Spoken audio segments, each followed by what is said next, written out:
Po sa inyong lahat. Maraming nakatanggap ng memo, kaya nakakulay pula. Yung iba, hindi natanggap ang memo natin. So marami pong salamat sa pagsusuot ng kulay pula sa unang simbang gabi natin dito sa ating parokya. And it is quite interesting, my dear friends, that as we begin our traditional simbang gabi, we set our direction on how are we going to complete until the end this traditional simbang gabi. Looking at our readings for this evening, it tells us specifically the gospel, rejoice. And mind you, hindi lang simpleng magsaya. Because gaudete is derived from Latin word which means to rejoice. Sa Tagalog, hindi lamang simpleng saya, kundi tunay na magalak. And perhaps we ask ourselves, why do we need to rejoice and not simply to be happy? Very basic. Why? Because the birth of the Messiah is just around the corner. Christmas is close at hand. Nasanay tayo na mga bata tayo na kapag mayroong mahalagang okasyon, binibilang gamit ang ating mga daliri. Ilang tulog na lang, birthday ko na. Ilang tulog na lang ba, Pasko na. Nasindihan na po natin ang pangatlong kandila ng korona ng ating Adviento. That is why as we begin our simbang gabi, we are being challenged, we are being invited to rejoice, to be happy. Subalit, ano nga bang pinagkaiba ng salitang galak at saya? Alam niyo po, iba po yung level ng kagalakan kung ikukumpara po natin doon sa simpleng kasiyahan. Bakit? Sapagkat po yung saya, mababaw. Pero yung galak, may lalim. Anong ibig kong sabihin? May mga tao pong masaya, pero hindi naman po nagagalak.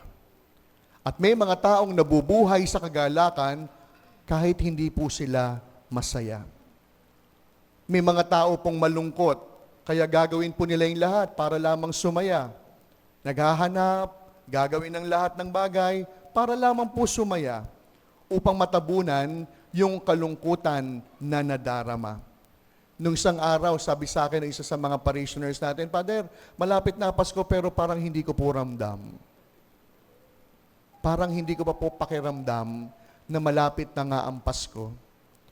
Akala ko sasabihin niya, baka po maging miyembro ko ng samahan ng malalamig ang Pasko. Kaya nga po ngayong gabing ito, sa unang simbang gabi po natin, hindi lamang po tayo simpleng sinasabihang magsaya. Parang gustong sabihin sa atin ni Jesus, gusto ko, hindi ka lang happy. Gusto ko, nagagalak ka. Nagagalak. Kaya ngayon, kung yung saya, mababaw, yung galak, medyo may lalim, ipinapaalala sa atin ni San Pablo na posible po yun. Bakit po? If we're going to back read from the letter of St. Paul to the Philippians, you would notice that he wrote his letter to the Philippians, the one that was proclaimed while he was inside the prison. Sinulat niya po yung rejoice, magalak kayo, habang siya po ay nakakulong. Abay, mantakin po ninyo, pinatunayan sa atin na pwede pala. Aba, hindi yata pwedeng maging masaya kapag nakakulong ka. Pero sa kabila ng pagiging nakakulong ni San Pablo, pinatunayan niya sa atin na pwedeng mapuno ng kagalakan ang kanyang puso at kalooban. Bakit? Ano bang ibig sabihin ng magalak? Simple lang. Ang sabi po ni San Pablo, rejoice always. Rejoice how? With the Lord. Magalak ng kasama ang Diyos. Magalak ng kapiling ang Diyos. Ngayon, tanungin ko po kayo, ilan po ba yung mga kasiyahan natin bunga ng ating pakikipagsama sa Diyos? Ilan ba sa atin dito yung kinikilig pa pag araw ng linggo kasi magsisimba? Ilan ba sa atin dito yung talagang sobrang saya kapag panahon na ng pagdadasal? Kaya ibahin natin si San Pablo, kahit siya'y nakapiit sa bilangguan, nakuha niyang tunay na maging magalak sapagkat ang kanyang kagalakan ay natagpuan sa pagiging kaibigan ng Panginoon. Kaya yun po yung pagkakaiba, yung saya, pwede mong makuha yan kung saan-saan. Pero yung kagalakan, tanging sa Diyos mo lamang matatagpuan. Yung saya, mababaw yan. Pero yung galak, mas malalim at nagtatagal. Kaya nga po mga minamahal ko po mga parishioners, huwag lamang po nating naisin palaging sabihin, gusto kong maging masaya. Yung laging tawa lang ng tawa. Yung happy lang. Aba, nakakatakot po yun ha. Delikado po na lagi lang po tayong tawa ng tawa. Sapagkat kapag nagtungo ka po sa mental, yung mga kapatid nating na doon, tawa lang ng tawa, pero hindi naman sila tunay na nagagalak. Nakakatakot po yun. Pangalawa, lalong delikado kapag naringgan po natin. Halimbawa, yung magulang, sasabihin sa anak, "Anak, kung saan ka masaya, suportahan ta ka." Aba, nakakatakot po yun. Paano kung yung kasayahan ng anak ay dahil sa droga? Paano kung yung kasayahan ng anak ay dahil sa pagbubulakbol? Paano kung yung kanyang kasayahan ay nakikita lamang niya sa pagbabarkada? Nakakatakot po yun. Kaya nga po, this celebration, my dear friends, as we begin our simbang gabi, we are not only aiming to be happy, but our goal is to rejoice always with the Lord. Galak ang buhay ng isang taong kaibigan ng Diyos. Galak ang nararamdaman ng isang taong sa Diyos lamang natatagpuan ang kanyang kagalakan. At hayaan po ninyong turuan tayo ng mga lumapit kay San Juan sa ating ebanghelyo, paano nga ba tunay na maging magalak? Ngayong sa panahon po natin, nababalot tayo ng maraming kalungkutan. Ngayong sa panahon natin, nababalot tayo ng maraming kawalan ng pag-asa at pagkakataon. Alam nyo, kung inyong titingnan mabuti po yung ebanghelyo, 3 tao po yung lumapit kay San Juan. Nagtatanong, ang sabi nila, anong gagawin namin? What shall we do? Perhaps these 3 groups of people came to St. John and asking what they should do simply because they were not happy, for they were sad. Na parang gusto sabihin ng mga taong ito, malungkot kami, kaya anong dapat namin gawin upang lumigaya? Hayaan ninyong 3 pamamaraan ang ating matutuhan upang tayo ay hindi lamang maging simpleng masaya, kundi maging maligaya ayon kay San Juan. The first, my dear friends, is for us to be not simply happy, but to rejoice in the Lord always. The first is we have to live our identity faithfully. The operative word is the word faithfully. Ibig sabihin, kahit ano ka, kahit sino ka, magiging maligaya ka kung tapat kang namumuhay sa kung ano at dapat. Alam nyo, yung mga tao pag lumalapit kay Jesus, ang sasabihin palagi ni Jesus, iwanan mo ang iyong pamilya, ipagbili mo ang iyong kari-arian, sumunod ka sa akin. Pero kakaiba sa San Juan, sabi ni San Juan, gusto mong sumunod sa Panginoon, maging tapat ka sa iyong responsibilidad. Parang sinabi ni San Juan sa mga lumalapit sa kanya, yung mga tax collectors, tax collectors kayo, aba, maging tapat kayong tax collector. Mga sundalo kayo, maging tapat kayong sundalo.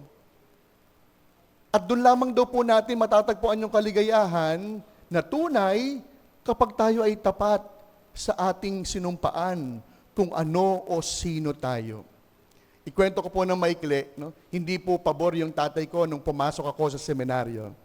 In fact, it took him more than 2 years before he finally accepted the fact that his only son entered the seminary. Pero sabi ko sa Panginoon, hindi yata tama yun. Hindi naman ako nag-adik-adik, no? Para pigilan ako ng tatay ko. Dapat pa nga matuwa siya dahil magpapari ako. Pero hindi po talaga gusto yun ng tatay ko. Kaya nagdasal ako sa Panginoon. Sabi ko, pag hindi pa pumunta yung tatay ko sa araw ng investiture ko, lalabas ako ng seminaryo. Pero ano nyo, salamat sa Diyos, fast forward, nung araw pong magsusutana ako, dumating yung tatay ko.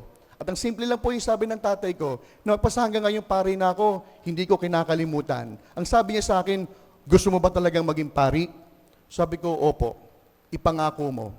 Kung gusto mo maging pari, hindi ka lamang magiging magaling. Ipangako mo sa akin, magiging mabuti kang pari. At dahil doon, sabi ko, sisikapin ko po. Pumayag yung tatay ko. Kaya alam po ninyo, ito po yung unang daan o paraan upang tayo ay maging maligaya. We have to live our own identities faithfully. Maging tapat sa ating tungkulin. Kaya kung ikaw ay isang nanay, maging tapat kang nanay. Kung ikaw ay isang anak, maging tapat kang anak. Kung ikaw ay isang lingkod bayan, maging tapat na lingkod bayan. Live our identities faithfully. Alam nyo, isa po sa mga author na paborito ko ay si Martin Luther King, ang reformer at nanguna sa relihiyong Protestantism. Siya po ay isang political activist. At sabi niya, meron po siyang magandang paalala patungkol sa pagiging tapat sa ating pamumuhay. Sabi niya, if you are a street sweeper, sweep the street like Michelangelo paints. If you are a street sweeper, like Beethoven, compose beautifully. If you are a street sweeper, imitate Shakespeare the way he creates poem. Simple lamang yung paalala ni Martin Luther. Hindi lamang maging tapat. Do the best that you can. Be the best version of who you are. Kaya ang unang paalala upang maging maligaya, live your identity faithfully and be the best version of who you are. Pangalawa, ang sabi ni San Juan, not only to live out our identities faithfully, but also we have to share with others fraternally. The operative word is the word frater. Alam nyo, sa Latin, ang sabihin ng frater, brother, kapatid. Ibig sabihin, ituring ang bawat isa, hindi lang simpleng kaibigan, kundi ituring ang bawat isa bilang kapatid. Kaya nga hindi ba, anong sabi po ni San Juan? Kung merong kang cloak, ibigay mo sa wala. Kapag merong nagugutom, hatian mo ng iyong makakain. Hindi po sapat po, mga minamahal ko mga kapatid, na tayo'y tumatanggap lamang. Bahagi po ng ating pagiging buhay, dapat nabubuhay tayong hindi lamang tumatanggap, kundi nagkakaloob din. Pero sa totoong buhay, aminin natin, mas masarap po yung tumanggap kaysa magbigay. Pero mga minamahal ko mga kapatid, paalala, hindi po tayo mga sex bomb. Anong sabi ng sex bomb? Kabig-kabig. Yung po kasi yung mas masarap, yung kabig ng kabig. Pero alam niyo, yung bawat pagkabig ng walang pagbibigay, nakamamatay. We are created in this world not only to live, but we are also created by God to be life-giving. Ibig sabihin, sa ating pagbibigay, mayroong dapat nabubuhay. Alam nyo, napakagandang analogy yung ating paghinga. Ngayon, baka po natutulog na kayo, mag-exercise tayo. Subukan po ninyo mag-inhale. Inhale. Wala pa akong sinasabi. See? Kapag hindi po kayo mag-exhale, mamamatay po tayo. Hindi ba't ganun din yung pagbibigay? Kapag kabig ka lang ng kabig at hindi ka marunong magkaloob, mamamatay ka. Kaya alam niyo, paalala, yung taong madamot, buhay pa, pinatay na ang kanyang kakayahang magkaloob. Kaya alam niyo, dito sa ating parokya, kung tutuusin, mas madali naman po manghingi na lang po ng pera, ng donasyon para bibili po tayo ng mga pamigay natin sa mga mahihirap nating mga kaparokya. Pero mas minabuti natin gawing exciting yung pamimigay. Alam nyo, pangatlong taon na po natin ito, pero excited po ang maraming tao. Ilang araw na po meron nagchat-chat, may nagtatanong, may tumatawag. Ano po bang dadalhin sa unang simbang gabi? Ano po bang susuutin? Sa mga natatandaan ko nakalipas na taon, yung unang 2 taon, natatandaan ko, tabi-tabi po tabi-tabi. I think the teacher in me, minsan mabilis po yung mata ko. Minsan nakakulay pula, pero wala naman dalang asukal. Naalala yung kulay na susuotin, pero wala namang dala. Kapatid, yung 1 kilong asukal, hindi mo yan ikakahirap. Kaya ang maging tunay na maligaya, hindi lamang yung taong tumatanggap. Ang tunay na masaya, yung nagkakaloob. Kaya nga hindi ba may kasabihan, the happiest in the world are not the takers, but the happiest in the world are the givers. Kaya ang pangalawang paraan upang maging maligaya, share with others fraternally. At pangatlo, after we have shared with others fraternally, after we have lived our identities faithfully, ang pangatlo, treat others fairly. Simple po lamang, lumaban ng patas. Alam niyo, taga-Tondo po ako, no? Taga-Tondo, no? Isa po sa mga tinuro sa akin ng nanay ko nung bata ako, anak, tandaan mo, wag na wag kang mang-aaway. Pero kapag inaway ka, sabi ng nanay ko, laging lumaban ng patas. Ibang usapan kapag inaway ka at gumanti ka. Tatandaan mo, pag lumaban ka, lumaban ng makatarungan. Lumaban ng patas. Sa madaling salita, huwag manlalamang. Alam nyo, yung isang taong mapanglamang, hindi lang po yan madamot. Malungkot din ang buhay. Bakit? Sapagkat ang taong mapanlamang, laging nababalot ng takot ang isip, sapagkat ang laging niyang iniisip, paano ko malalamangan ng aking kapwa? Lagi siyang takot sapagkat ang laging iniisip, paano ko magkakamahal ng mas marami kaysa sa iba?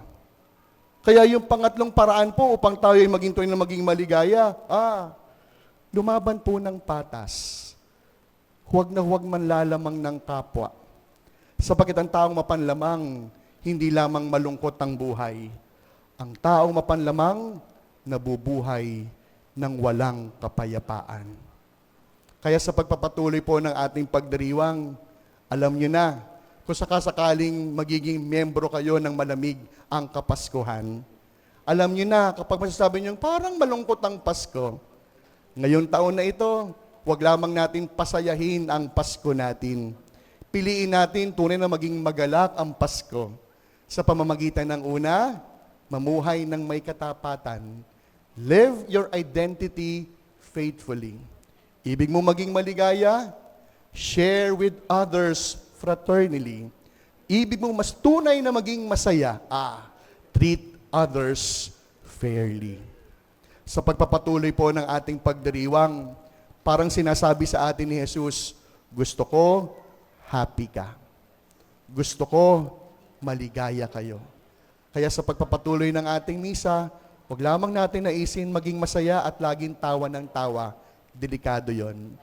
Naisin natin sa misang ito na tunay na maging maligaya, tunay na magalak, na kay Jesus lamang natin makikita.